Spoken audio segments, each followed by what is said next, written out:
कसूर से खबर शामिल करते हैं, जहां एसई वार्ड नामदाद अली की हदायत पर एक्शन रूरल डिवीजन जमशेद समान का अपने स्टाफ के हमरा बिजली चोरों के खिलाफ कॉम्बिंग ऑपरेशन रूरल डिवीजन के तमाम सब डिवीजन में किया गया, जिसमें तमाम एसडीओ समेत 11 टीमों ने हिस्सा लिया। चेकिंग के दौरान 1768 कनेक्शनों को चेक किया गया। बड़ी तादाद में बिजली चोरों को पकड़ा गया जो डायरेक्ट तारे लगाकर बिजली चोरी कर रहे थे और बोगस मीटर भी पकड़े गए। चेकिंग के दौरान ऐसे अनरजिस्टर्ड कस्टमर भी धर लिए गए जो अनलीगल तरीके से बिजली हासिल कर रहे थे।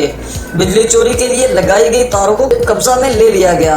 बिजली चोर अरसा दराज से बिजली चोरी कर रहे थे। महाना लाखों रुपए की बिजली चोरी करने वाले लेस्को को चूना लगा रहे थे। बिजली चोरों की तहरीर अंदराज मुकदमात के लिए मुख्तलिफ थानों में भेज दी गई। बिजली चोरों को किसी किस्म की रियायत नहीं दी जाएगी और रोजाना की बुनियाद पर ऑपरेशन जारी रहेगा। एक्सीएन रूरल जमशेद समान। रिपोर्ट हाजी मोहम्मद अमीन कंबोर्ड, डिस्ट्रिक्ट रिपोर्टर कसूर।